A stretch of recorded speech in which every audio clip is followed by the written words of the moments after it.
So here's a fun and interesting video. We're going to record my takes of the player satisfaction survey, because I am a bit of a critic in terms of this game, but we're going to be reasonable, We're going to go through this and I'm going to do it as a video because I don't see anybody else doing this. So we're going to do it. I've seen what it is like in the past. I've done previous ones. I always do actually answer them honestly. So I'm going to do a video on it. Just because some of the things might surprise some people, I don't know. But we're just doing it, seeing if it takes off on the channel. But there you go. So, without further ado, in my gloriously depressed deadpan voice, I'm going to read a storybook to you from Behaviour themselves.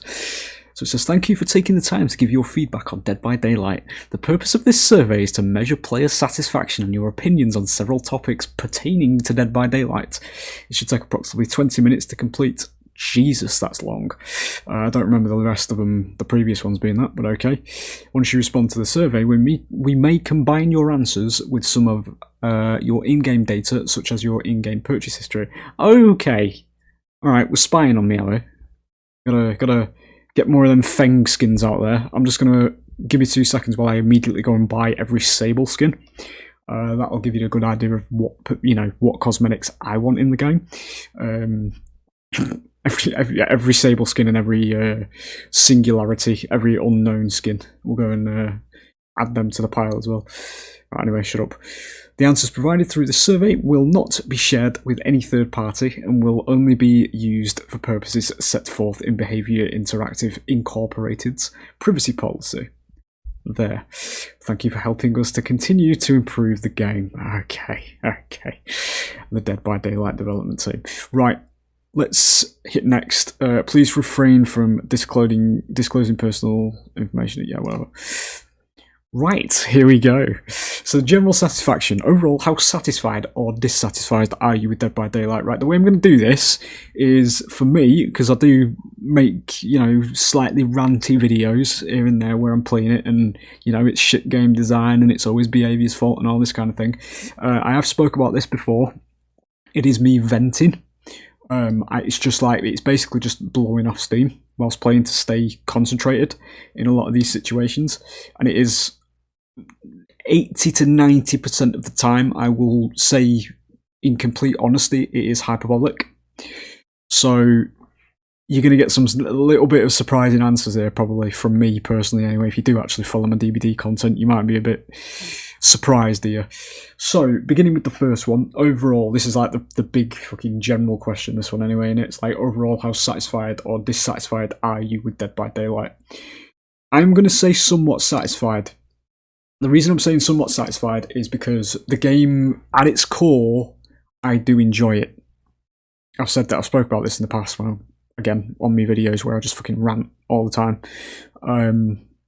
There are certain things about it that I don't like, mainly to do with balancing, and a lot of it falls into the general consensus of what everybody else doesn't like. I'm just a bit expressive when it comes to getting that on the microphone, but overall, for me personally, I am actually quite satisfied with this game. There are things that need to be improved on though. Swift is one of them, but that's a very heated topic within the community, but it needs sorting out, quite honestly, because it is ruining the experience for, well, most killers, to be honest. But I know that solo queue is a bit of a fucking nightmare. But I will leave you on this question with this, ladies and gentlemen. I have been playing quite a bit of solo queue recently, and I am not seeing it to be any more stressful at all than what killer is. I actually find solo queue a lot more relaxing than killer in this game, and survive quite a lot of my games as well. So all this ranting and raving about it at the moment, I don't really know what it's about. So that's my take on the first question. The second one is, to what extent do you agree with the following? Okay, Dead by Daylight is fun. Agree. Because I keep coming back to it. So obviously, if I can't see it myself, there's something in my head that's triggering it, and it is a love-hate relationship. It's not a strongly agree for reasons, obviously, that I do still have to rant in my videos, because I am trying to keep myself fucking stable. whilst playing it. There are issues, balance issues, again, which stop me from having fun with this game. There's too much second chance stuff that's going on with Survivor these days to be able to enjoy the killer experience. There are situations where you will chase survivors for a very long amount of time in the game, and then you will finally catch up to them, and then they have this second chance and it resets the entire thing. That is shit game design. There it is, the trademark. We'll get that on a t-shirt one day. But yeah, it is. Like, you shouldn't be rewarding survivors so much for making mistakes in the game. And I know it's supposed to be fun and it's supposed to be a party game and all this, but you need to think about what this is doing to people who are actually playing the game, like, competitively and properly, because it ruins the experience. Dead by Daylight is worth the time I spend on it. Agree. I do like to level up characters. I do find the whole gameplay loop of leveling up characters very nice and to an actual extent addictive. And I do think it's worth the time I spent on it because, as I say, overall, for the majority of the time, I do enjoy my time playing this game. So yeah, I do think it is worth the time I spend on it, honestly. I feel that the game is fair. Fucking hell, that's a disagree. Again, right, this goes back to the sort of killer survivor divide, where against the way I see it in terms of all, game balance and all that kind of thing, the sort of hierarchy is solo survivor, then you've got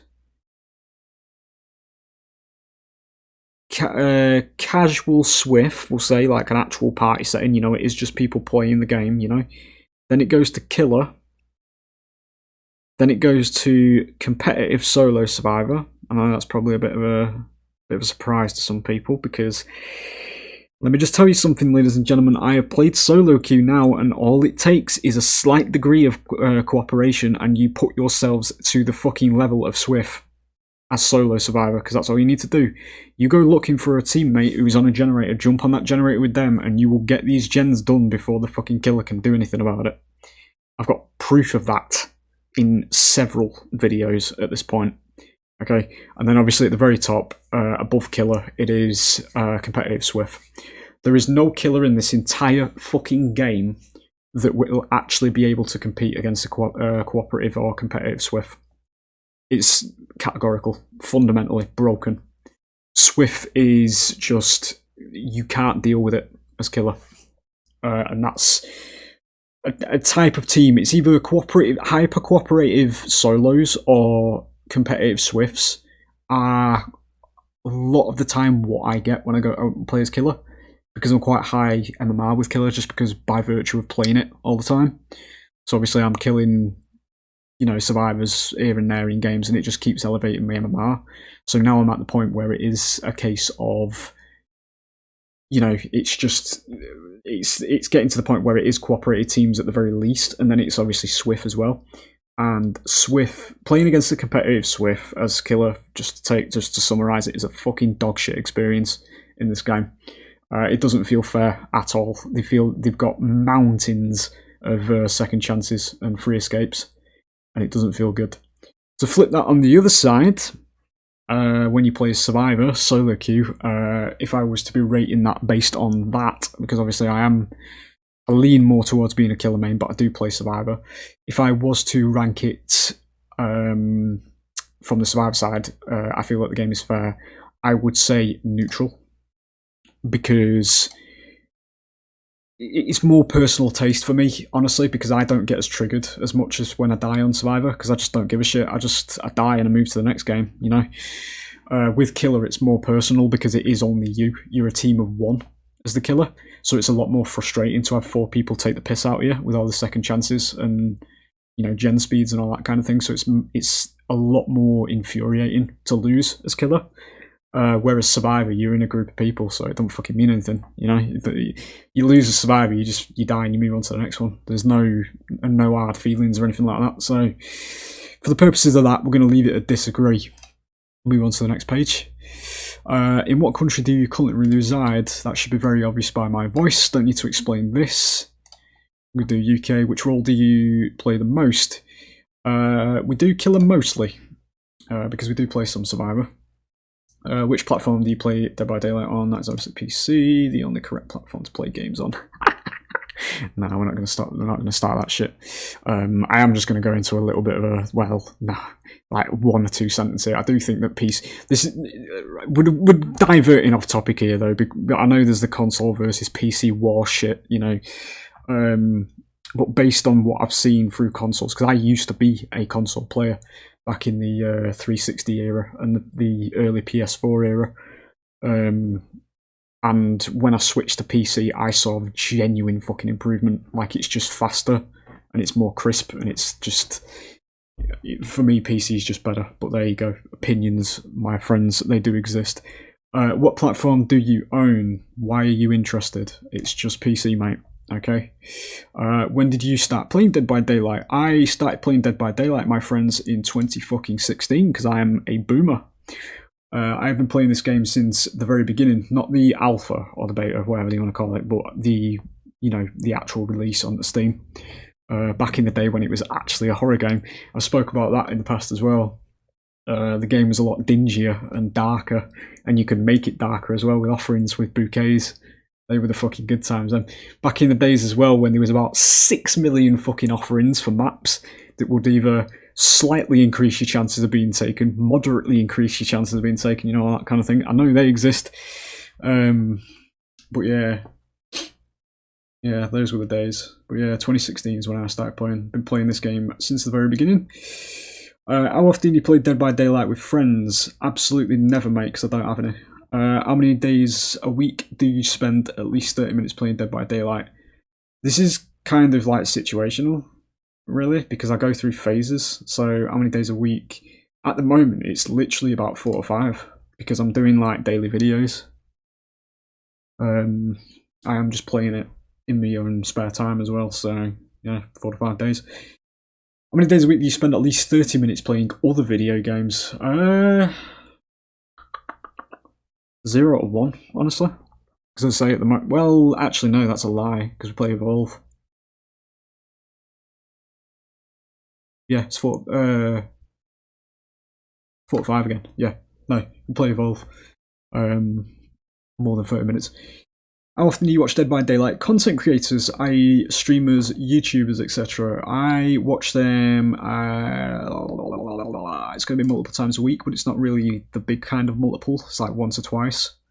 I watch True Talent. I watch people on Twitch that I can't actually remember the names of. That's bad. I watched a bit of Aaron, sorry, fucking hell. Aaron, I think he's called. If I pronounced your name wrong, sorry, even though nobody's going to fucking see this video, but there you go. Yeah, just here and there for content creators. I don't really watch much YouTube myself, to be honest. Here we go, it's back to the game. How would you rate your experience with matchmaking in the last 3 months? Right, okay, matchmaking time. Very positive. I don't actually spend any time in queues for this game, so that's fucking beautiful. That's very positive. Teammates match with, i.e. match skill level, depends. Well, no it doesn't, because this is always obviously just survivors.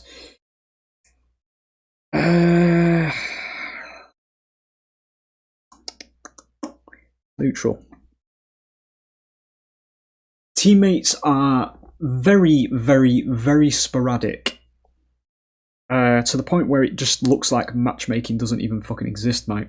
To be honest, I will get matched with teams that are with, you know, in my head kind of thing. They'll do things with me and they'll cooperate with me, and then I get teammates that fucking urban evasion around the edge of the map and self-care in the basement, you know, that kind of thing.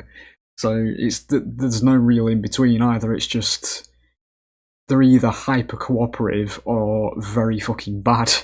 So there's no middle ground really. Opponents matched against. This sort of leans into game balance. I'm going to leave it at neutral again, because again it's a case of if you get cooperative survivors, you're going to suffer as killer, but if you don't get cooperative survivors, it's a stomp. So it's a similar sort of thing, but from from killer, where it's just a lot of it depends on who's actually in your game from both sides. So yeah, we'll leave both of them on neutral, I think, to be honest. Dead by Daylight, to what extent do you agree or disagree with the following statements? Here we go. The people I play with or against are sometimes angry.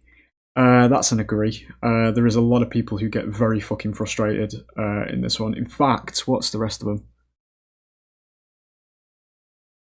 We're going to put strongly agree for that, because I'm getting even games as killer these days where survivors will fucking give up the first time you M1 them these days. And there's no fucking need for it, because as I've said, the game is survivor-sided at the moment. I do believe it is survivor-sided, and not just from the Steam forums perspective, where we're all playing in Ash rank and crying that we're getting killed by M1 trappers because we're not actually doing the objective. I'm talking about when you actually cooperate with a team, the fucking killer will suffer, because cooperation is the strongest thing survivors have in this game. Good-natured. Neutral. There are quite a few. Not going to dispute that. There are quite a few people. There's been a couple of survivors in my killer games that have been wholesome at the end. So it does exist. It's just a shame that it's overshadowed by all the toxic shit that goes on. Mean. Agree. There are people who go to the extent of projecting for no reason at the end of the game, win or lose. Friendly. To the same extent as good-natured. It is neutral. You do get some friendly. Offensive. It's mostly washed out now, innit, by censorship, but we're going to leave that one at a neutral, because I've not really. I mean, I don't get offended by like name calling and things, so there's nothing that really triggers me in that department. So toxic. That's a strongly agree. There is a lot of people in this community that need to fucking grow up, quite honestly. You get people teabagging at gates, projecting onto you. You get killers that will just hit you on hook for no reason. If you do a moderately good loop against them, all that kind of thing. There is a lot of fucking thin skin in this community. But yeah, toxic is very, very strongly agree with that. Hurtful, again, for the same reasons. Offensive, neutral. Words don't mean anything to me, really. Not in the end game chat anyway. It's more the gameplay itself that triggers me. But yeah, like I just don't give a shit what people have to say to me. Sympathetic, disagree on that. I don't think I've ever come across anybody who has been sympathetic towards other survivors, new survivors. They've always took the piss out of them. I'm speaking completely fucking truthfully, ladies and gentlemen. This is based on experience from 2016 to 2024. Nobody's ever seemed to have looked after survivors, whether it's been me or somebody else on my team. I mean, I would, but I don't really voice it in the chat.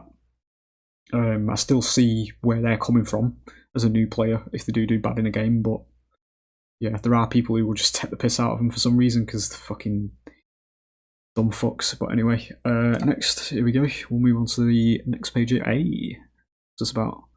Have you tried the latest Dead by Daylight chapter? Yes, I have. Yes, I've played as Sable Horde. I definitely have.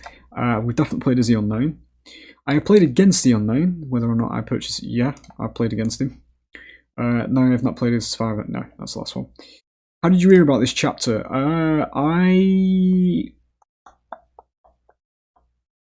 Holy shit, how did I actually hear about this chapter?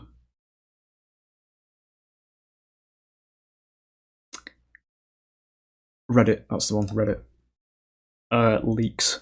This is literally how we heard from it. I don't know if I'm supposed to say that, but fuck it, I'm not a fog whisperer.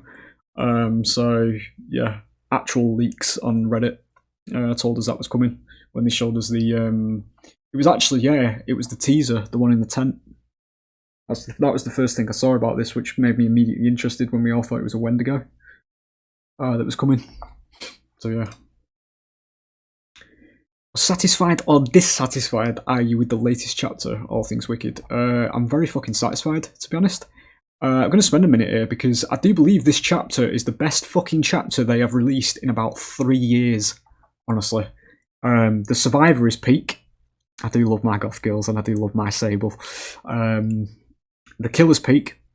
We've got the first horror-based killer since probably the Dredge, which is just over a year, I think, or a year and a half.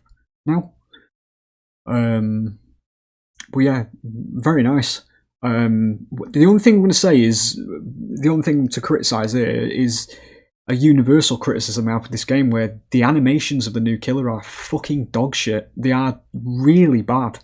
Like, I've seen it from third person, it looks terrible. And I know he's supposed to be this sort of twitchy, eldritch horror and things like that, but he barely animates in his walk animations.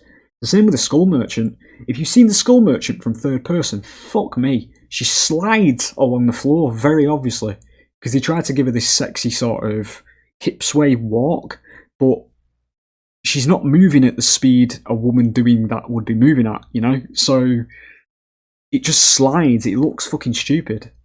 But he suffers from a similar situation, but not in the sense of him. Well, he slides because his feet barely move on the ground. He's sort of like skipping, but very small skips, you know? When he's walking, it don't fucking look right to me. You should have just gone with a more stompy sort of, maybe kind of waving back and forth, you know, as he's walking, to show that he doesn't have many bones, maybe, that kind of thing, where he's like sort of just like flopping around. You could have gone with that, because he is quite goofy, like goofy horror. But other than that, that's literally the only criticism I have for this chapter. But again, that goes for all the killers in this game. I do think the animations in this game are very bad, and if they were improved, it would actually elevate the gameplay massively. But yeah, for me, there you go. But I am very satisfied with this one, because it is an actual horror killer. It's not some fucking K-pop star throwing knives at you, you know, or some deranged teenager with a knife, that kind of thing. And obviously the survivor's very nice as well, for reasons that should be obvious if you've seen my thumbnails. But my thumbnails are obviously an exaggeration of Sable, because that's just who I am. I know, disgusting straight male. 17. Overall, how satisfied or dissatisfied are you with each of the following? Okay, the general theme of the chapter, very satisfied. Again, it's horror, actual horror. Analog horror, I think it's called. I don't know what analog horror is. I don't really go into the categories and things, but I think analog horror is the sort of the uncanny style of horror. It's more like creepypasta to me, though, I'd say. The gameplay is killer.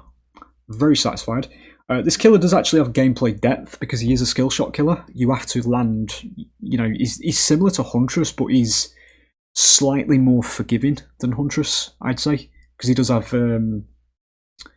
splash zones with his power that you do hit if you get it near enough to them.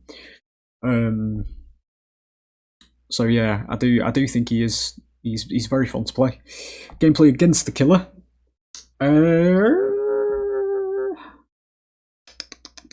Satisfied. It's bumped down to satisfied again because the animations, he looks fucking stupid to see chasing you. But in terms of the gameplay himself, I do think he's quite fair. I do actually think he's quite fair. He's easy to dodge, like not as hard as what everybody's fucking saying, based on when I've gone against him. So he does appear to have actual counterplay. You just have to mind game him, as he's trying to mind game you. You know, there's mental gymnastics and there's depth to that. There's gameplay. You know, the technical performance of the chapter.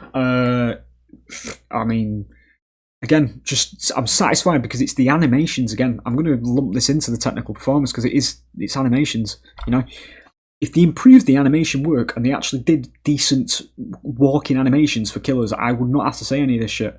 But it's something I've noticed after coming from Evolve. You know, it has absolutely phenomenal animations in it as another racing. But yeah, the animations are the only thing I have issue with, genuinely. Well, there you go. Did you play DbD prior to acquiring this chapter? Yes, I did. I believe I just answered that question at the beginning when I told you I played from fucking 2016. So, although actually, wait, did you play Dead by Daylight prior to acquiring this chapter? Then it's got. I have actively played Dead by Daylight in the past 3 months, more than 3 months ago, because I took a break. No, I actively play it. When did you first play the All Things Wicked chapter? Fucking launch day, mate. I saw that in the PTB and just waited for it.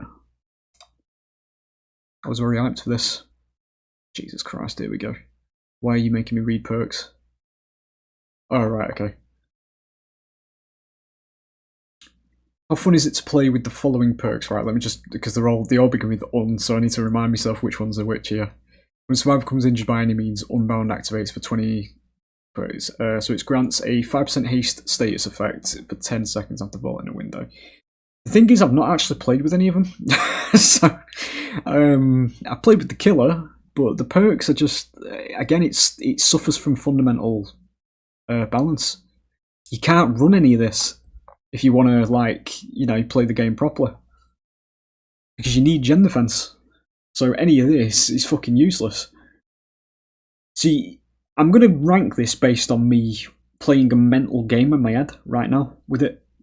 So it grants a 5% ace bonus effect after vaulting a window. So immediately when I read this perk, and immediately when I read it at release, when I was doing the perk, you know, read-offs, and when I was doing my own little take at the beginning of this, I immediately envisioned the shack. So this grants a 5% ace status effect after you've injured somebody, you know, they're running around it. You go for that. 10 seconds after vaulting a window, okay? Yeah, when a survivor becomes injured by any means, yeah, this effect cannot stack with itself, right? So you get a 5% haste status effect, but the survivor just runs to the shack pallet.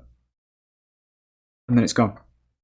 So for that, for me, because obviously I never really used it, I'd probably say, no, I did not play enough to say. I can't really do it. When a survivor fails a skill check, I did play with this one. Okay.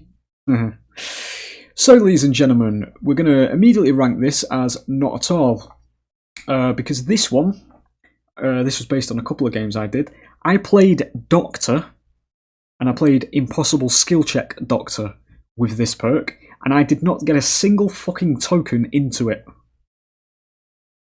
So, when we're going on about survivors failing skill checks, and I'm making skill checks pop up randomly on the screen, buzzing all over the place, you know, with unnerving presence, with a very small, you know, window to actually get these skill checks that are just sporadically appearing, not a fucking single one of them missed a skill check.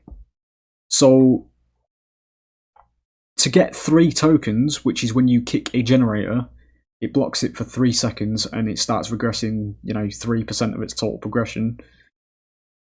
Even if you only get a survivor that misses 1 skill check, which I didn't get, it's still useless. It's very, very redundant. So yeah, it's not at all, mate. It's not fun, because it just doesn't do anything. Unforeseen, I don't even know what this one is. Oh, this is Recycle Trail of Torment. Okay. I kind of want to just say not at all, because this is literally content recycle. It's just Trail of Torment. The only difference is you just put your terror radius on the gen. I do think his perks was a low point of this chapter, to be honest. But as I say, I've not played with it, so we're just going to do that. That's going to be my say on that. What potential does each new killer perk have to work well with other character perks synergistically? Oh, right, okay, so this is, would it work with anything else? I can't even think off the top of my head, mate, because there's so many perks in this game now. Unbound, that's vaulting. Bamboozle? Superior anatomy? Maybe? But again, that's going to be 2 slots you're wasting. You need to be running gen regression. So it's going to be horrendously unviable. If we're talking about just straight up synergy and getting the effect off, then for Unbound, there's a moderate chance for synergy because you can get it off with the other perks. Undone, again, like I tried it with unnerving presence and the skill check doctor, and it didn't even do anything. So I just didn't get anything out of this perk whatsoever, so it's got no chance for me, personally. Unforeseen. Sticking your terror radius on a generator does have a lot of synergy, because I'm going to put it in moderate, because there are other things you can do with that. There are perks. I know there are perks, I just can't think of the names and all the add-ons and things like that, but I do think there is moderate synergy with that. It does mimic kind of a lot about the usage and that kind of thing with these perks, but yeah. How would you rate the quality of the following features? The unknown character appearance. Okay. This is a mixed bag, as I say, because his appearance is fucking stellar, but his animations are absolute dog shit. So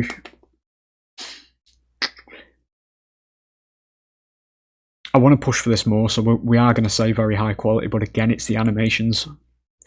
The Unknown, the power.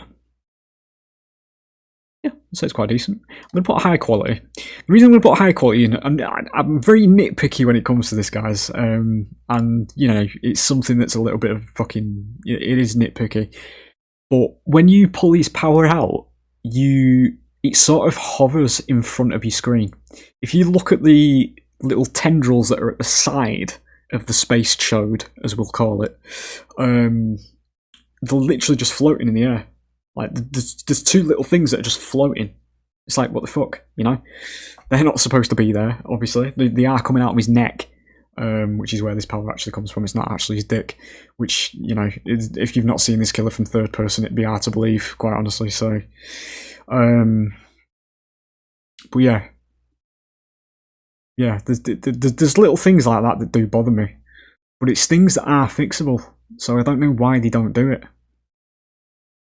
The Unknown character backstory. Gonna be completely fucking honest here, I haven't read it. The basic grasp I have of this killer, though, is the fact that nobody fucking knows what it is, or where it's from, or what it does, or, you know, why it even exists. So to have that as a backstory serves its purpose. But I'm going to put it in did not play enough to say, because I'm not going to shit on the lore if it's actually decent. I just haven't read it.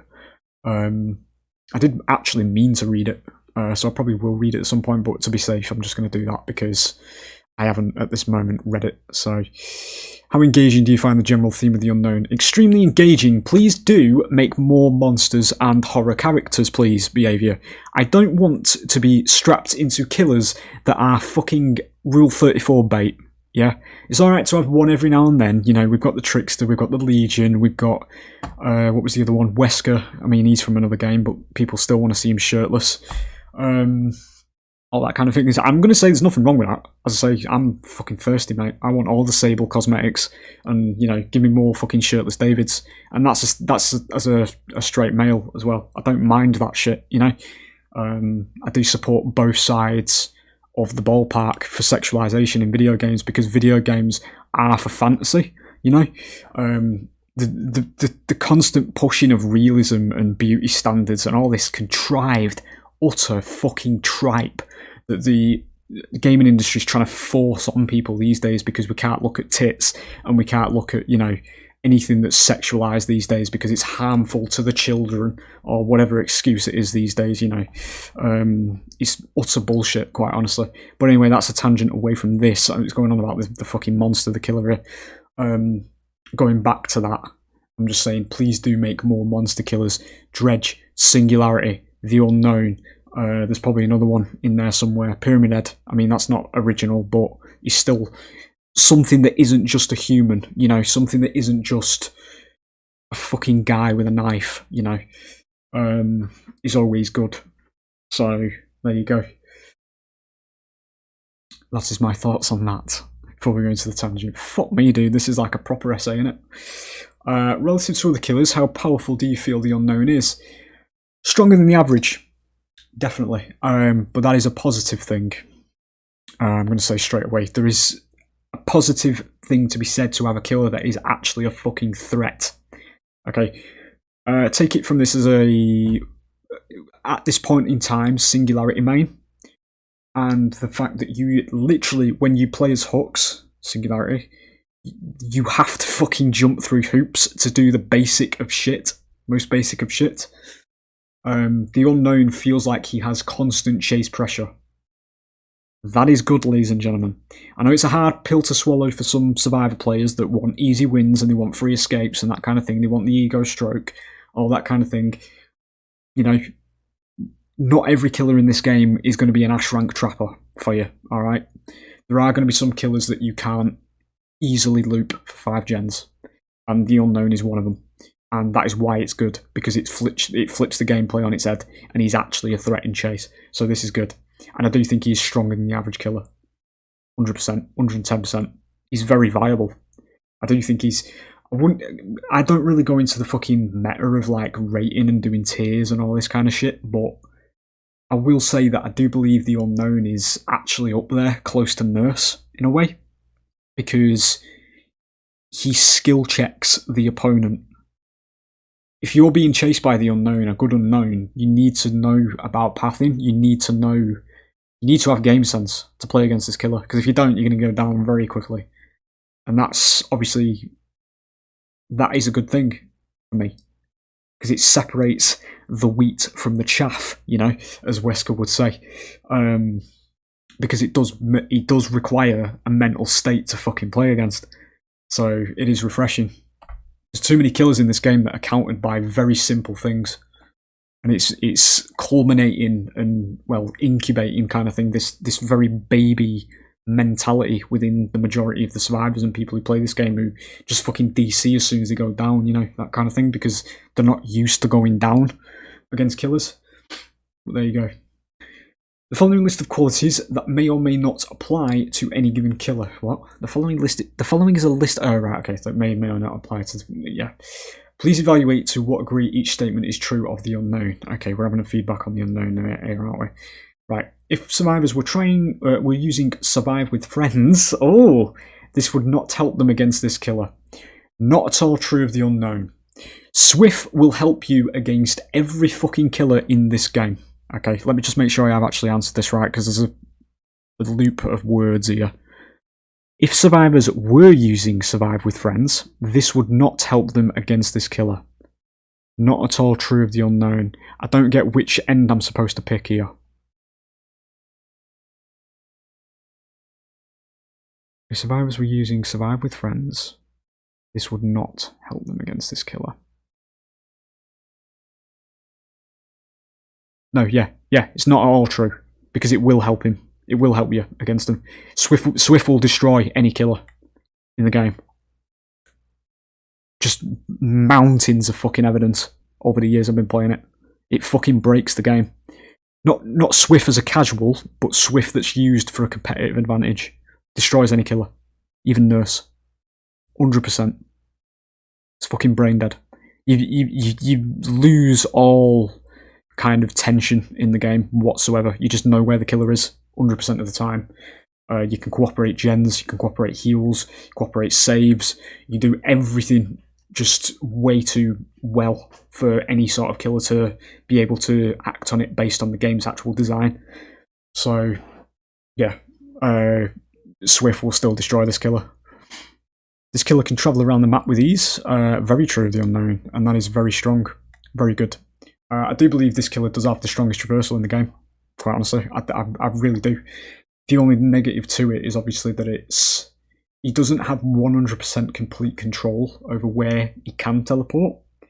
But if he does have him around the map, then he's very, very map present. And he could be anywhere, which is good. And it's also good that the survivors do actually have a way to keep that under control. But I do believe it should be a little bit of a longer time to dispel hallucinations, because on teams where they do actually do this, he doesn't have a traversal, because he will never actually have an hallucination on the map. So yeah, there you go. This kill's powerful. It's difficult to understand as a survivor. I've played against him. It's a little bit true. I will say that, but it's not impossible to play against this killer, as a lot of survivors seem to say. It does just take a mental state of understanding and predicting where the person who is piloting this killer is going to shoot. And if you play against it enough, you will soon find out by muscle memory, usually, where this killer is going to shoot. So not running to choke points, not running too close to walls. I mean, when the shack situation where he can hit you through the wall, that's completely remedied by just not running along the wall, because you'll barely, lose much distance if you don't, run around just hugging walls, basically. So I don't think he's difficult to understand at all, to be honest. I do think that once you've got a couple of games against him, he is quite easy to understand. This kill's power reduces the effectiveness of pallet loops. Yes, very true. And that's also good. He is very strong at pallet loops, and for the same situation, or the same the same reason the Huntress is, where she can bait and switch, which is good. Killers should have this. They should make the survivor think when they're looping, you know, where they need to run. Or should I put this pallet down now? Should I go to this window now? That kind of thing. Most killers that come out these days, I do think, should have some sort of ability to do that, because that's the M1 killer situation if they don't, where survivors can just keep fucking running. Straight line, through windows, keep going, waste the killer's time. By the time the killer downs that survivor, if they don't just give up on the chase entirely and just not bother chasing them, they lose the game in decently cooperated teams. So killers should be able to down quickly and punish mistakes. This killer's power felicitates patrolling generators in close proximity. I know what you're getting at here, Behaviour. You're trying to push him to the identity of trying to accuse him of 3-genning, aren't you? I'm actually going to say no, he doesn't. And not just because I don't think... I think the 3-gen situation was entirely fucking blown out of the water. I don't think he does, because... Again, like, his teleportation is not something the unknown player has complete control over. And as long as you dispel those teleporters, those hallucinations, he can't actually teleport. And if he can't teleport, he can't actually patrol gens very well. Because he's 100 and... Is it 110 in it for range killers? He's 110. So he's really slow as well. So as long as you dispel his hallucinations, he's got very... He's like 50-50. Like, if you don't dispel his hallucinations, he has very, very extreme map pressure. But if you do, he's got no map pressure, because he's got no way to teleport, you know? And usually that's what you get in the games these days, because people have figured out, most decent survivors have figured out that if you dispel hallucinations, he can't fucking traverse at all. He's literally just Huntress that doesn't, you know, that doesn't have to reload, basically. So yeah, I don't think he facilitates patrolling, because you literally just have to get rid of the hallucinations. So yeah, no, he's not 3-genning Behaviour. Don't worry, you know, fuck me. Gotta help the killer if he has some pressure in the end game. This killer's power creates audio and visual cues that give survivors enough time to react. Strongly agree. You hear this man's neck fucking snap in chase before he shoots you. And there is a window from the unknown perspective where the sound comes out first, and then you get about half a second delay as the killer where you can't actually shoot. So that's the time when the survivor can react. So as soon as you hear the neck pop, that's when you start thinking in that half a second. And I know half a second doesn't sound like a lot of time, but when you're actually gaming and your brain is focused on this, it is quite a lot of time to think, right, he's going to start shooting, you know? And he won't always immediately shoot either. There are situations from somebody who plays the unknown where you get the power out just so it's ready, and you can also go for maybe make them panic as well with that, so there is a bit of depth there with baiting, that kind of thing. This killer relies on luck to injure survivors. What's the middle one? Yeah, moderately. Yeah, moderately. So he relies on luck because obviously it's imagine you're chasing a survivor, right? You're in the straight line. There's no loop at this point in time, but you need to injure the survivor. You know, you're trying to accelerate the gameplay, that kind of thing, right? Survivor runs forward. It's a 50-50 chance. You either fire to the right, you fire to the left. Whichever way the survivor goes dictates your luck, basically. So if they move the other way, away from that, that's bad luck. And if they move the right way, that's good luck. As far as I'm concerned, that is luck to injure survivors in those particular situations. And it is also, to a slight extent, used at loops, where you will fire into a certain direction where you think the survivor's going to go. But if they turn around, then obviously that's bad luck, innit? Because they've moved away, you know, that kind of thing. They've reacted to the power. So you do need to, basically it's prediction. Which I'm assuming luck means in this particular instance, where you need to get the lucky predict, basically, on, you know, certain loops and certain tiles and that kind of thing. This killer's power reduces the effectiveness of hiding out of sight. That's going to be a moderate, because It depends if the killer's running aura reading. But then are they out of sight because you can see them? This one really depends. Like, it's, if you see them slightly around the corner and you know they're there and you just shoot for the splash damage, then yeah, I suppose it does reduce the effectiveness of hiding out of sight, but then they're not out of sight. But if we're talking about going for cross-map shots when a survivor's running away and they're actually out of sight, but you actually do predict the shot and you do land that shot on them. But that's not hiding though, they're still running. Like, they still know that you know, they still know that you are chasing them just at a distance. I don't know. But I still think hiding's quite good against him. Because if it goes for any killer, as I've said, like, killer can't find you, killer can't kill you. It's the same for every killer. Stealth is very slept on in this game. I've said this before as well, like in my killer games, if I can't find anybody, I'm fucked. Because there's no way for me to do anything. If you keep stealthing, like hiding in places where I'm not looking and feeding small bits of gen progress into generators, there isn't actually anything most killers can do about that, to be honest. Obviously, when the gen starts creeping up, they're going to start looking really in that area, so there is that as a counter, but yeah, I don't know about that. I don't really get the question, to be honest. This killer's power is hard to master. What are we on here? Mostly true, the unknown, moderately true. It's going to be moderately again, that, to be honest. It's very simple to use. It is simple. Like, it's just literally fire.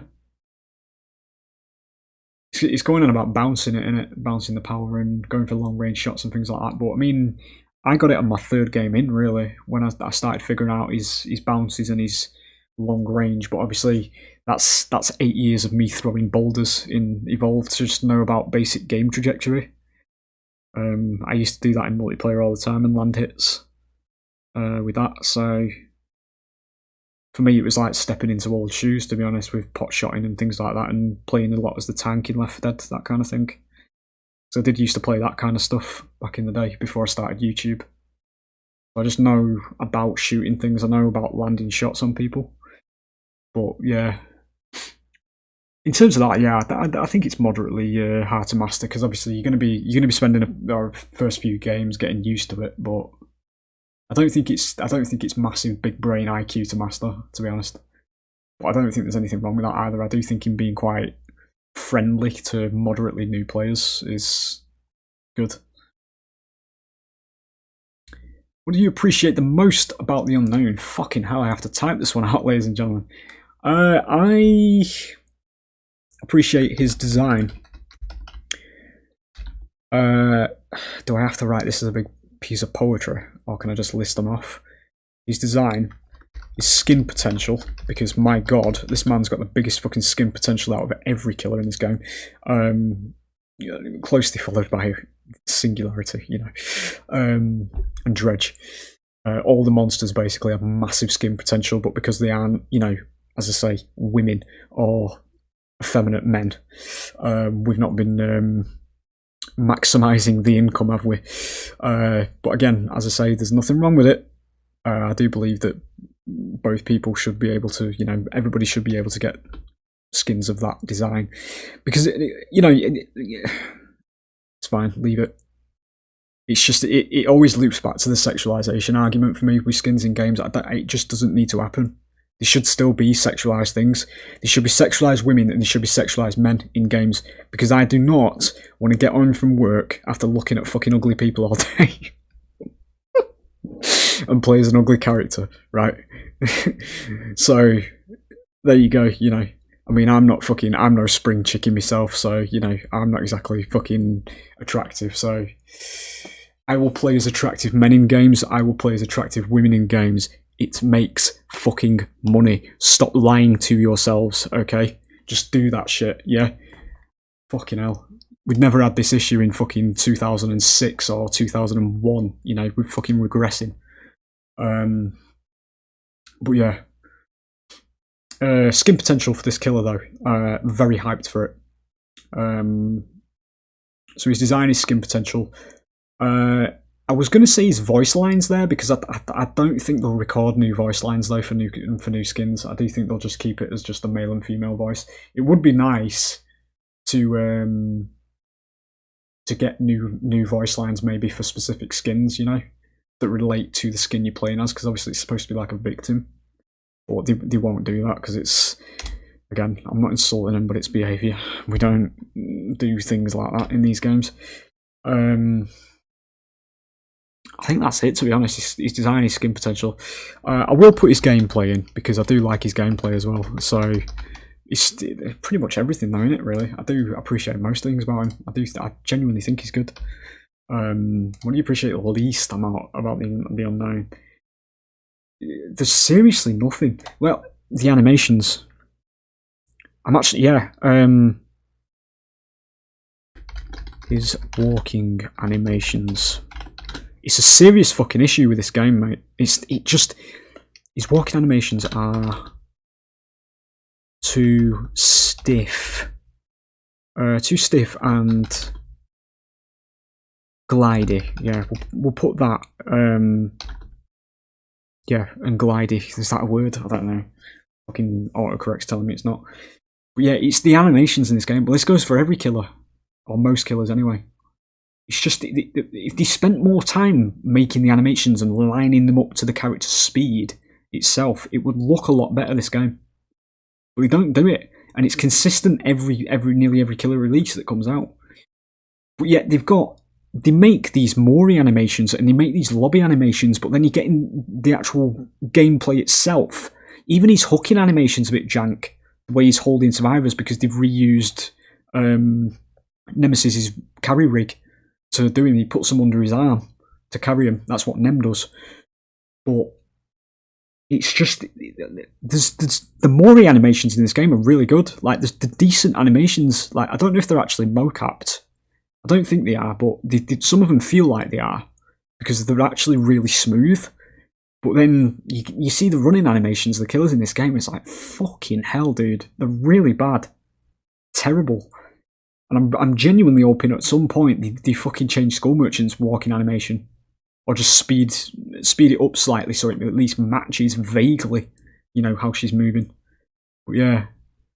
He is a similar situation, because I did think when this killer came out, like, I saw him in the lobby, in his lobby animation, and I thought, fucking hell, this looks great.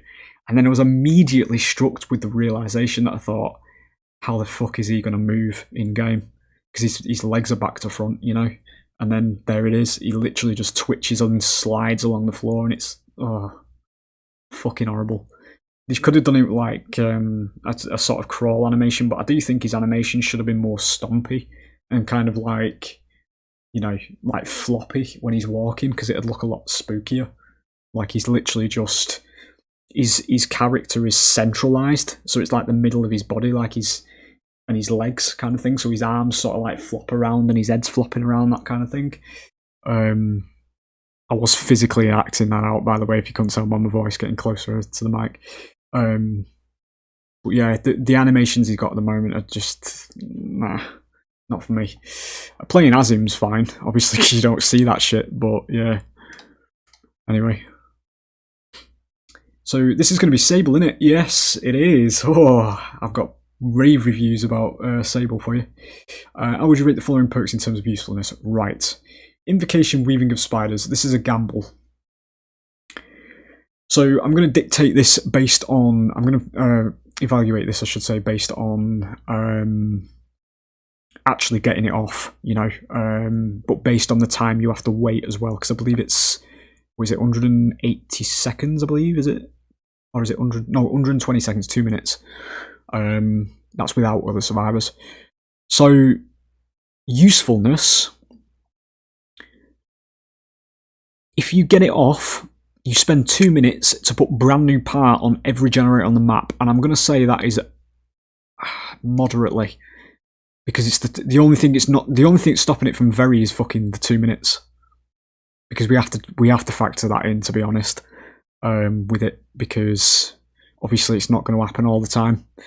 You might be able to, ironically now, a couple of weeks after release, be able to sneak this in, because I don't think anybody's going to be running Territorial Imperative now. to look for this, so you might actually be able to get this off. It does make you broken for the rest of the trial though as well, so there is a couple of drawbacks, but if you get it on a Swift and everything, this is fucking broken. It really is. Like, it puts a brand new part on every generator. Fucking mental. But yeah. Strength and Shadows, usefulness, it's basically better self-care. Power creep. You just have to use it in the basement. I will just say somewhat, because I'd basically just use a medkit, mate, honestly. Just to get a quicker heal. I don't really see why you wouldn't, but there you go. Wicked, this is the one that guarantees you a free escape in it when you get hooked in the basement. I'm going to say it depends what types of team you're on, but this is actually just very, because you will always get this off. I think it doesn't work at stage 2, I don't think. Or does it work at stage 2? There's something in the back of my mind telling me this does work at stage 2 as well. No, it can't work at stage 2, surely. But yeah, when you get it off, like, based on usefulness, there's no drawback. If you get first hooked in the basement, you're fucking free. Like, it's a free escape. So yeah, very. What potential does each new survivor perk have to work well with other perks synergistically? Yeah.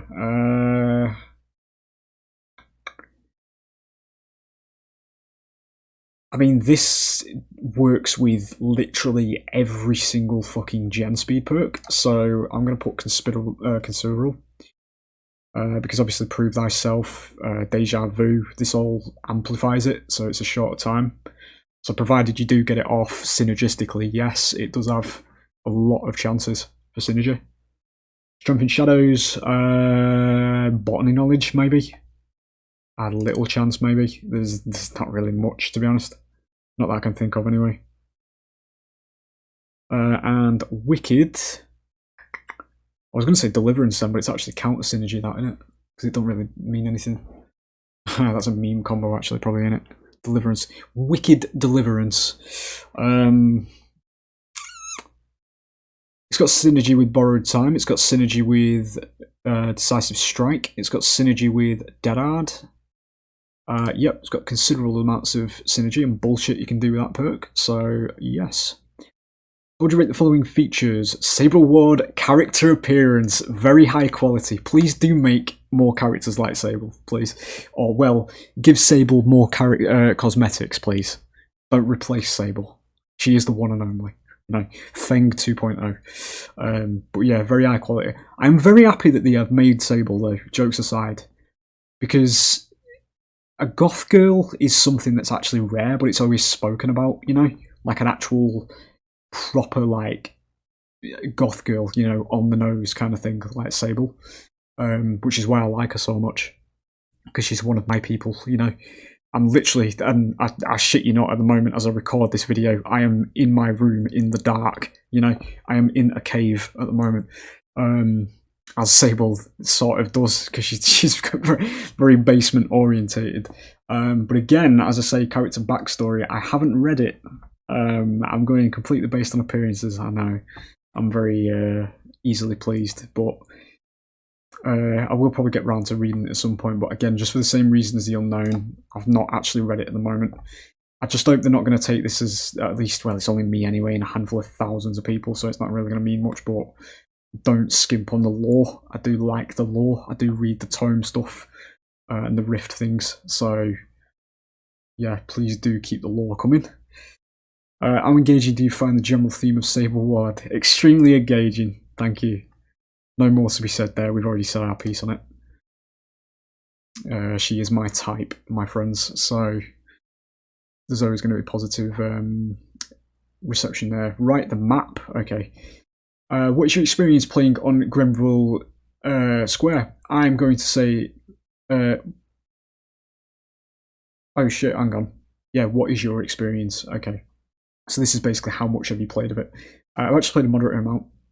We did get quite a lot. It seems quite rare now though.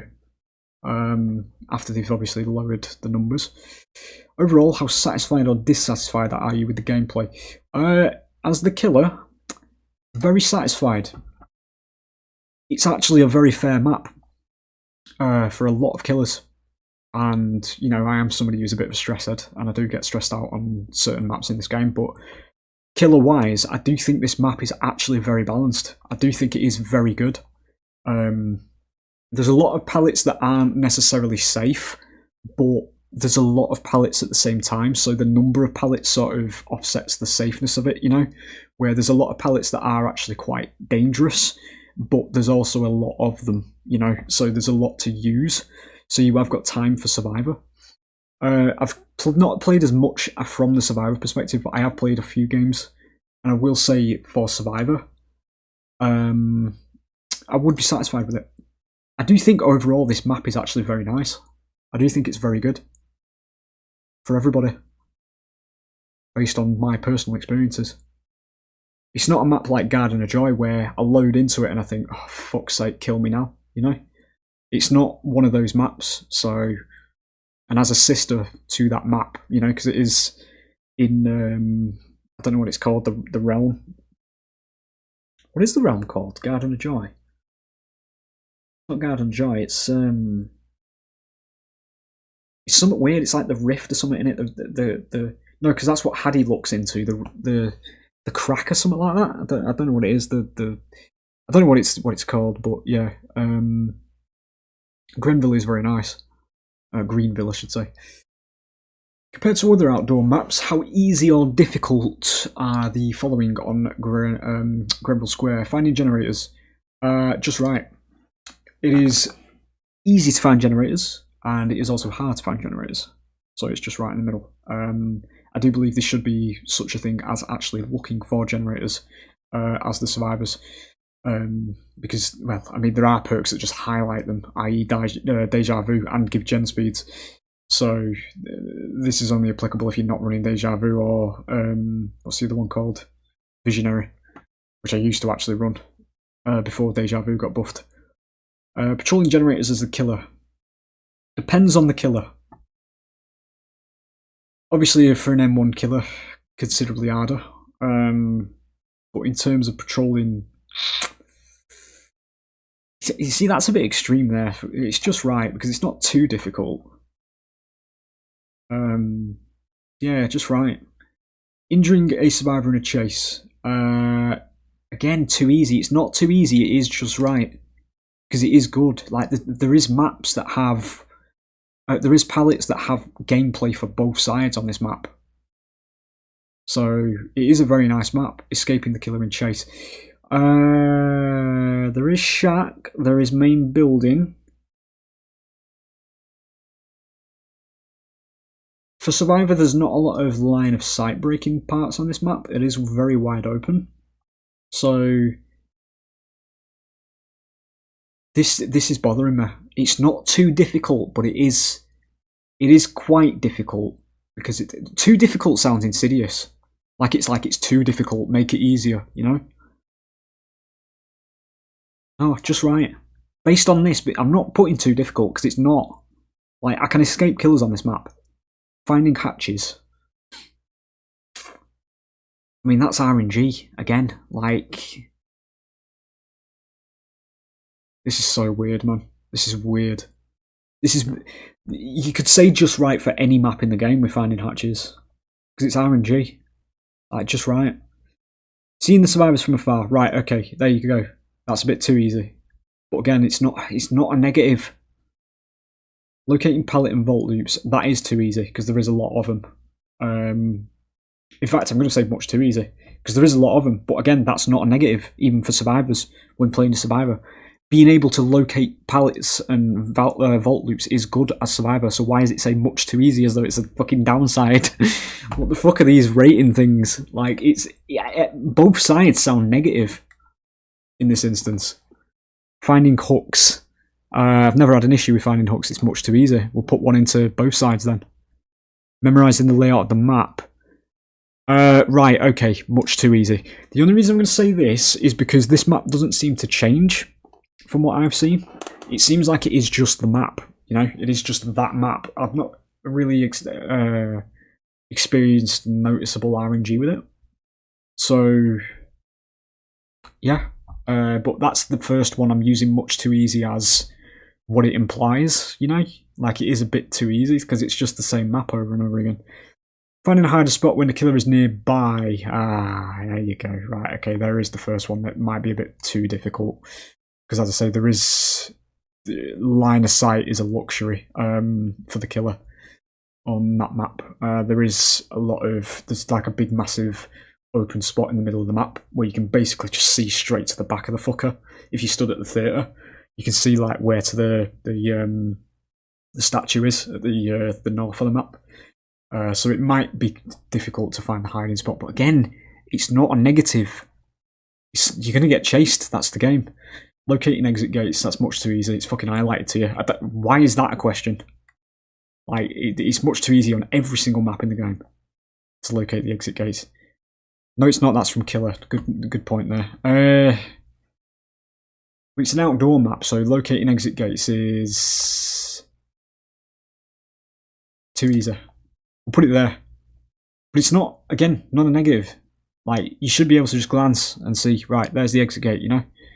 That kind of thing. Like, it's not, because it's an outdoor map, then yeah, it's a bit too easy because you can just literally look at the edges of the map. It's a big fucking tower. Every map has one. They have like a stylized gate on it, you know? You can see the gates from across the map in an outdoor map. Navigating around the map just right. There's nothing wrong with anything like that. If any, what were your main points of frustration with the Grenville square map? I'm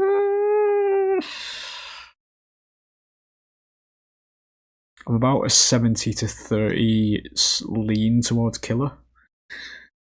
But I genuinely don't have any points of frustration with this map. Now that is a fat none. Honestly. Yeah, it's just as if any as well, doesn't it? Genuinely, like, this map is actually decent. I do think it's good. Did you play Dead by Daylight during the Blood Moon event? Yes, I did. Unsure. Okay. Yeah, the dates are literally there, mate. Okay, here's the event feedback. Overall, how satisfied, dissatisfied are you with the Blood Moon event? I am going to say neutral. The reason I'm saying neutral is because the blood points was the big part of it for me. I do believe base blood points in this game is fucking poverty, as I'm now experiencing. Blood points in this event I do think should be base, quite honestly, based on time investment.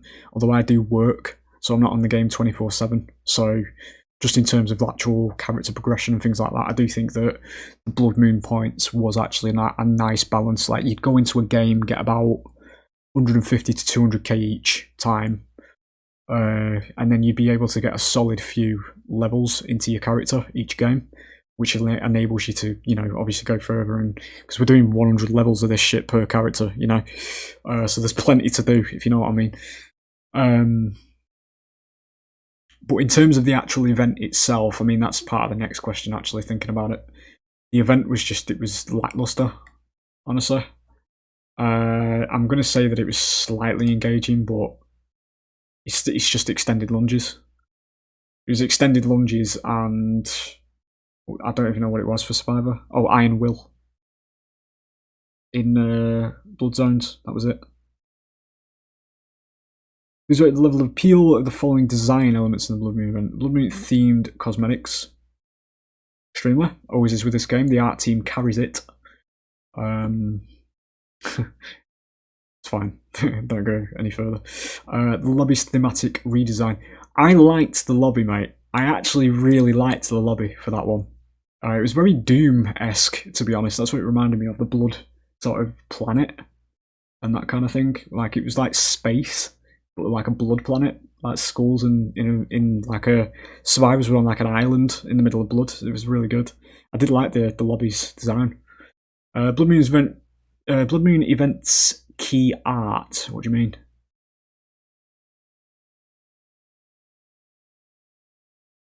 I don't know what that means.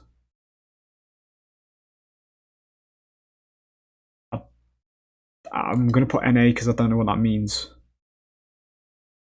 If we're talking about the offering that fucking got disabled after the first day and never got re-enabled, moderately, because it's just an offering, but I don't know. Gameplay visuals, e.g. blood basins, generators, etc. It's a not at all, I'm afraid. This sort of leans into P3 cosmetics for killers, to be honest. Sticking veins all over shit is not something that I particularly enjoy. It's why I don't run full P3 Demogorgon, because bloody veins that just appear on his hands is not something that I like, as an example. This was also an issue that I had because some of the hooks and the basins, if they were placed close to walls, actually looked like fucking scratch marks in a lot of situations. And it did confuse me on one or two occasions.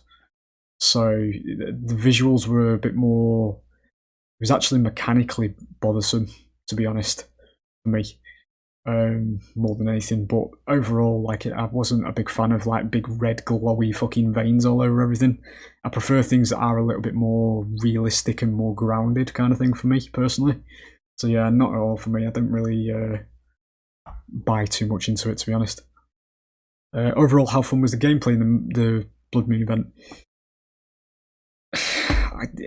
Moderately. I mean, it didn't really change anything for me. It really didn't. Like, it was just DbD to me. I got 1 or 2 extended lunges. That was it. Literally, that was it. So, yeah, moderately. How exciting were the following gameplay mechanics in the Blood Moon event? Collecting droplets. Slightly, I suppose. It was fucking mid. It really was. Like, it was just... I'm not, like, hating on it. It was just very unexciting. Like, it just existed to me. It was a cosmetic drop for me, this, as far as I was concerned. We got a very, very nice Skull Merchant cosmetic for this Blood Moon. That Skull Merchant cosmetic for the Blood Moon now is literally just Skull Merchant for me, I think, for the foreseeable future. It's a fucking really good skin. Gaining Blood Zone effects. We'll say moderately for that, because obviously the extended lunge, it did let me get some downs in her, so yeah, I mean, yeah, it is there. Fighting over blood zones, not at all. I did not fight over blood zones in any of my games. I didn't feel like I was fighting at all. I just activated some of them. I reclaimed some of them, but you're not fighting for them, because there's not anything a survivor can do as the killer to stop the killer from reclaiming, you know?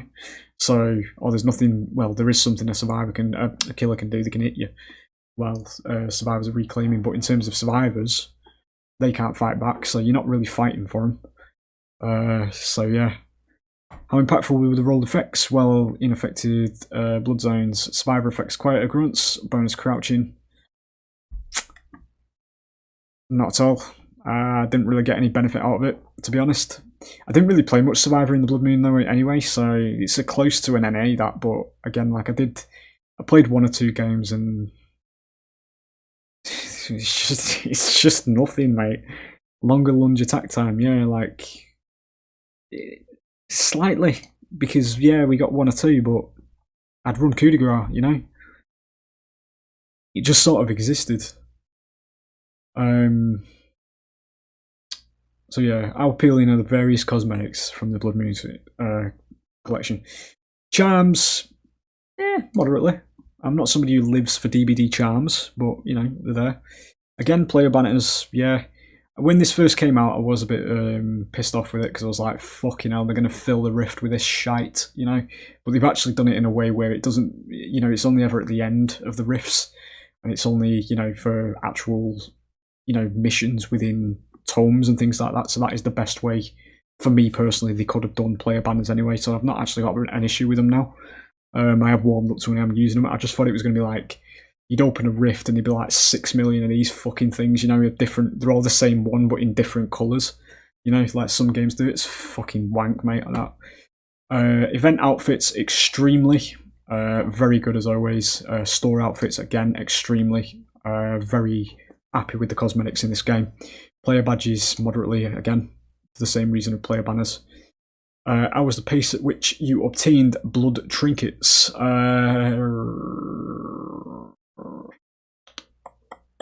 just right. I don't think they need to be slower, and they definitely don't need to be fucking. Well, They don't need to be faster, but they definitely don't need to be slower. Just right. How easy or difficult was it to unlock the cosmetics you wanted during the event? It's very easy. But I want to put just right, because if I put very easy, they're going to put some fucking stupid thing on it in the future, aren't they? That needs, you need like another prerequisite to get these cosmetics. So I'm going to say just right, because it is, as it is, it's good. Like, you earn it through play. To what extent do you agree or disagree with the following statements about the Oni's Red Mist event outfit? Oh, this cosmetic specifically? Okay. Interesting. The outfit's model is visually appealing. Strongly agree. The outfit's well designed. Strongly agree. The outfit is worth unlocking. Yeah, strongly agree. It's unlockable, mate. If it looks like that and you've put it in the game, mate, I'm very fucking happy to unlock it. Play the game. I will play your game to unlock this. You know, it's free content as far as I'm concerned, and I'm getting something for my investment of time into your product. During which time I bought cosmetics, because I actually bought the school merchant outfit, and I bought there was the other one. I don't know what the other one was now. Fucking hell, what was it? There was another one. It wasn't Ace. It was the Michaela one as well. I bought the Michaela one and the school merchant one. I don't really play Ace, so I didn't buy the Ace one. But yeah. Overall, how confusing was the Blood Moon event? Right, as I say, scratch marks.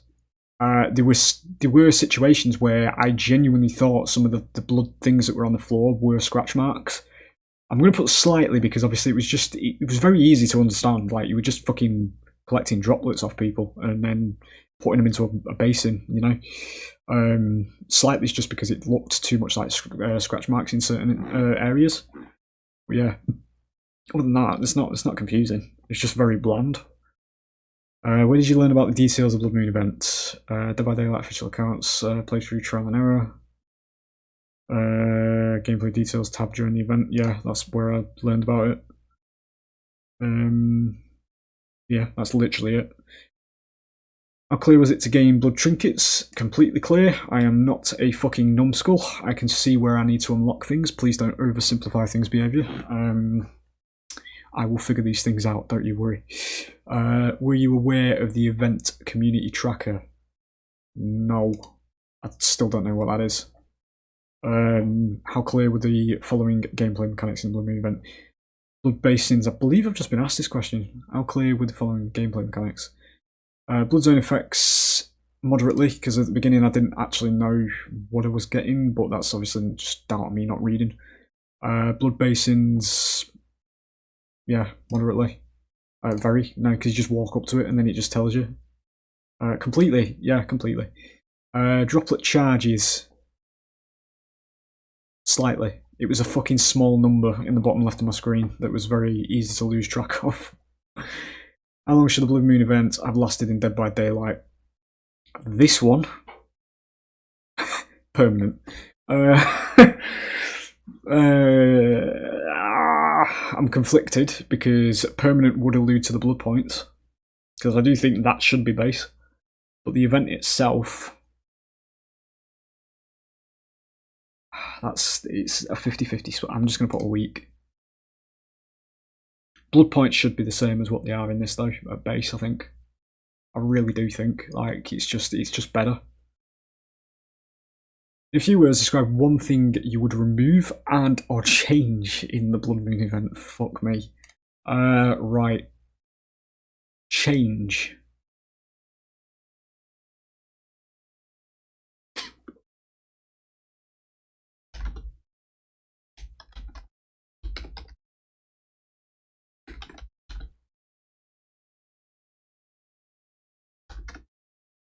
Scratch marks, boys. Everything looked like fucking scratch marks. I was confused as shit throughout this event as a killer.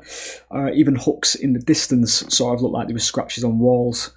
So I would change the way the hooks, generators and the basins looked, just so they're maybe a little less bright and not as visually similar to scratch marks, quite honestly. But other than that, there's not really anything I'd change. Remove. I wouldn't really remove anything because there's not really much going on in this event. Like, it was literally just click thing, get benefit, you know? I honestly don't have anything to remove. Like, there's nothing, because if you remove anything, it's just not an event anymore. Add. What would I add?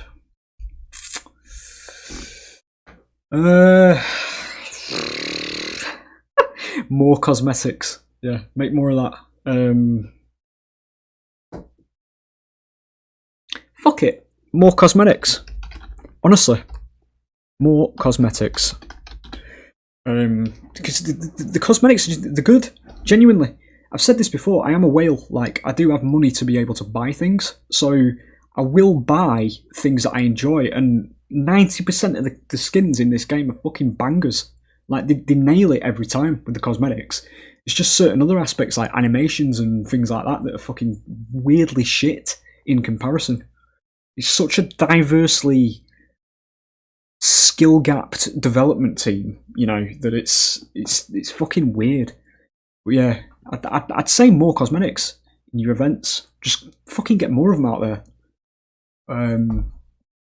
If I like them, I'll buy them. As I say, I buy what I like in games.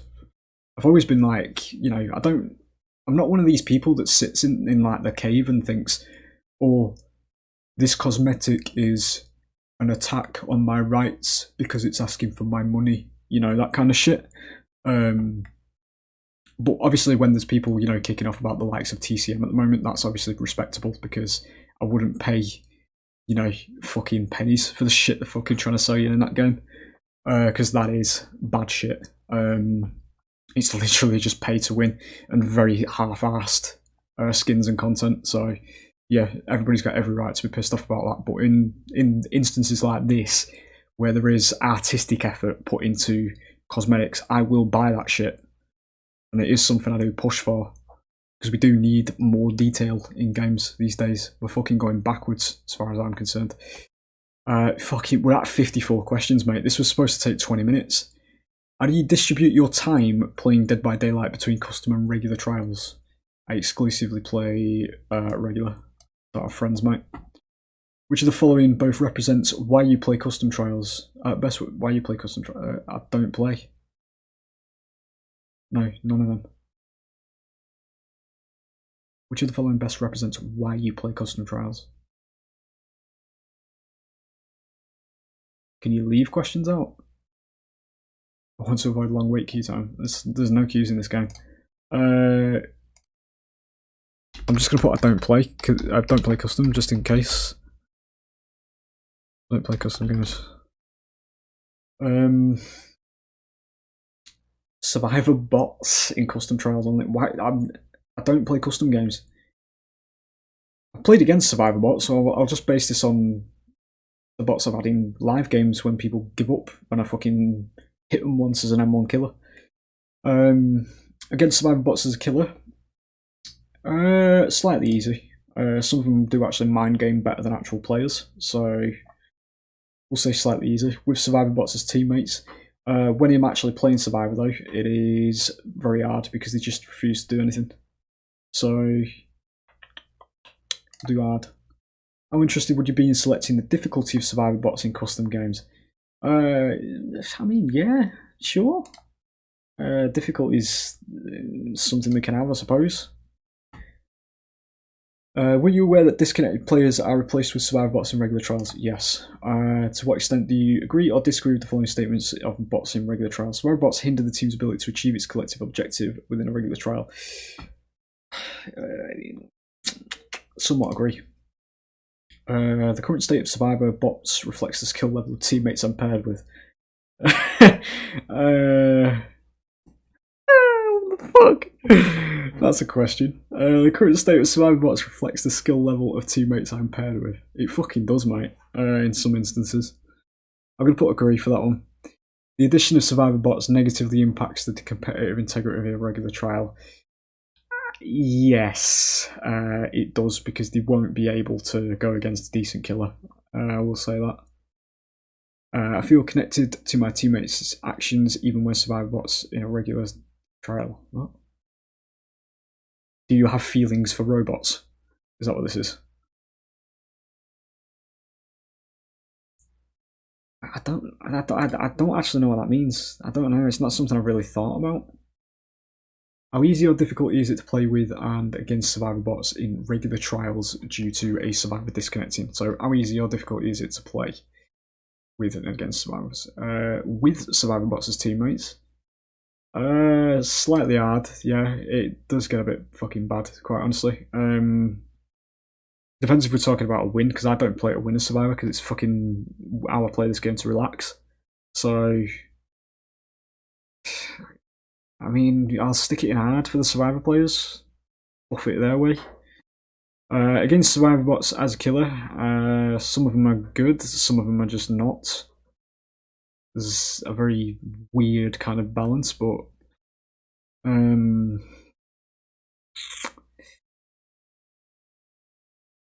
it's probably slightly easy, mate, to be honest. To improve extended matchmaking wait time, after how long in queue should survivor bots fill regular trials? Oh god. Should not start with bots. Yeah, I wouldn't say they'd start with bots, mate. Although, I really would not want to sit in queue for fucking several minutes, honestly. And I am somebody who will play against bots over sitting in a queue.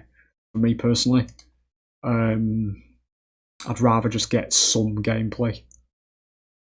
Even if it is just a short game with just, you know, bots not doing anything. After the below number of minutes, I'm going to say...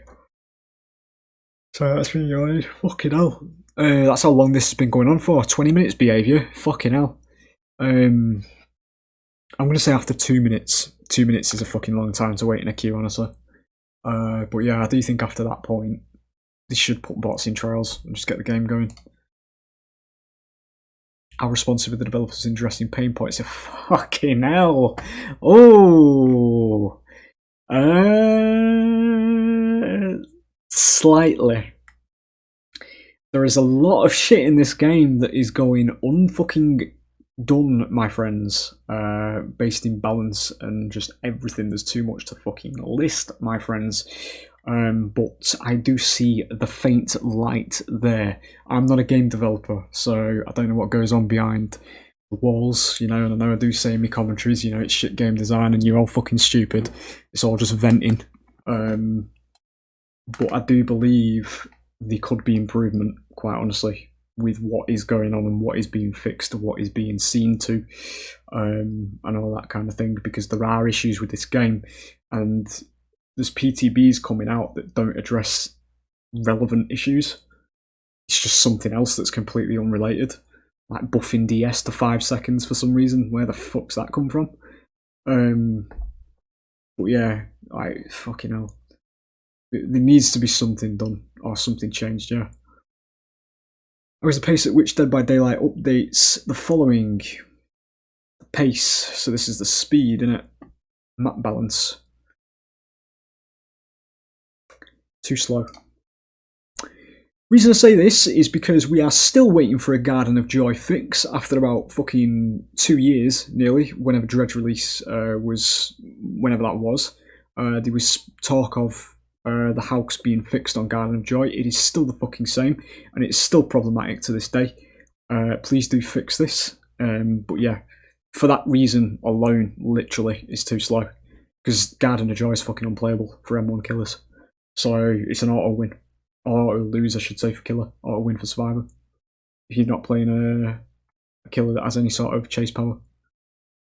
Add-on balance. Just right.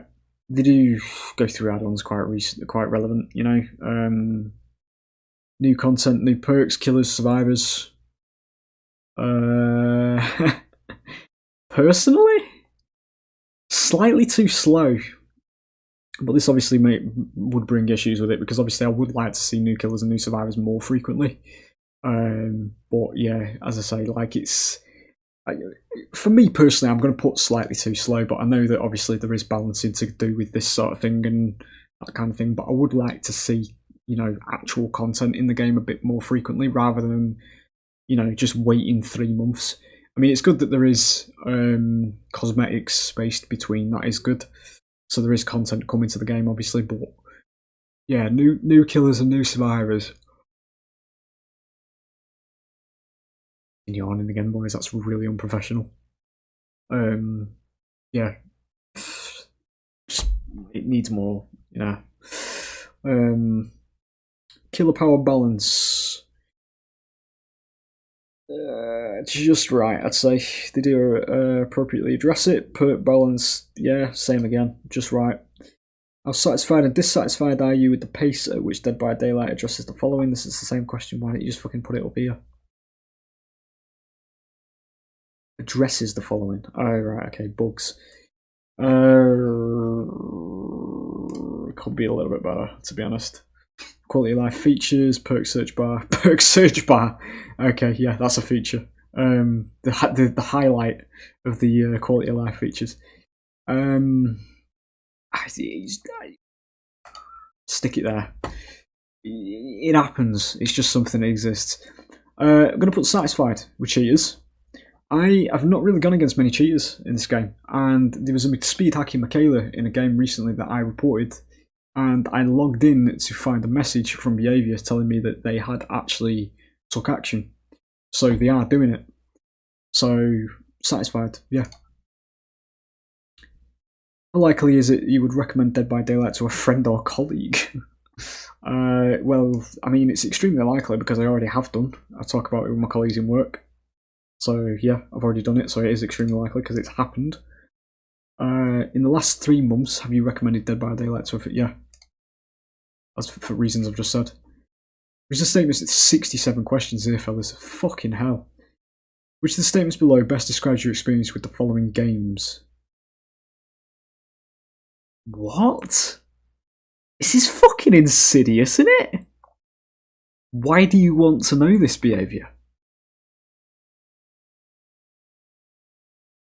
What the fuck? Okay. This is DLC hunting this, isn't it? Is this what this is? Oh, can we bend this actually? Pacific Drive, I do not own this game and I have never considered purchasing it. I don't even know what that is. Lethal Company. Can we get the Bracken as a killer? Can we actually get the Bracken in as a killer? That'd be fucking hilarious. I currently own this game and I have played it for at least 10 hours and I've finished it, yep. Left 4 Dead, yep. Five Nights at Freddy's, never touched it. Enshrouded, never heard or touched it. Hunt Showdown, never touched it. Phasmophobia, never touched it. Deep Rock Galactic, yes. Helldivers, yes. Valheim, no, never touched it. Never touched it. Payday 2, what's that one? Currently on this game, but I haven't played it or played it much. Yep. Forest, Sons of the Forest, that's the same. Escape the Backrooms, never touched it. Which is the same. How you feel about the following games? Yep.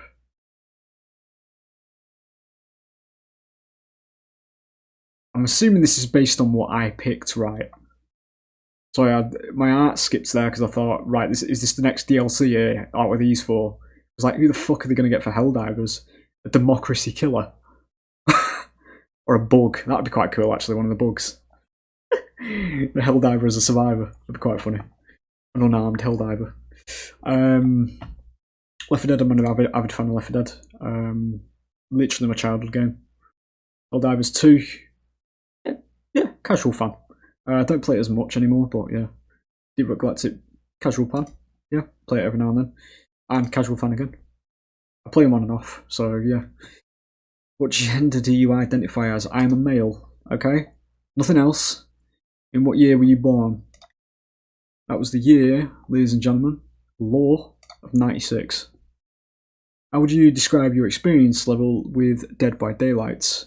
Veteran. I've been playing since 2016. I'm not fucking sweaty, strip the game down to its numbers, pinpoint accurate, you know, sweat lord, but I've been playing this game for 8 years, so there you go. Do you have crossplay enabled? I have to have that, or you don't let me play the game, so yes. Have anything else to share? Let us know. No, I actually don't. Fucking how's it over? Jesus, it's the end, ladies and gentlemen. Fucking hell. What was that? That was like 2 hours, 20 minutes, my arse. Right, anyway, there we go. So there's a couple of thoughts on what I think of the game. I answered all that truthfully. So just, you know, when I go on my rants in my videos and I'm going on about how shit the game design is and what all the frustrating points and taking the piss out of the community and all that kind of thing. There are my standpoints, my viewpoints, you know. Just a little video I thought I'd do, thought I'd record it. Fuck knows how I'm going to get this on here because it's silent, it's just me talking. This is going to take absolutely ages to slap Kevin McLeod all over it, but yeah. There you go, that's a video. I don't know if I'll post this, as I say, it's like, I'm just posting shit these days just to see what people want to see, you know, because I don't think anybody else does this on the internet, but nobody else does it, it's unique, innit? So, there you go. Just a DbD player filling out the forms, you know? But yeah. See you on the next one, I suppose. Bye.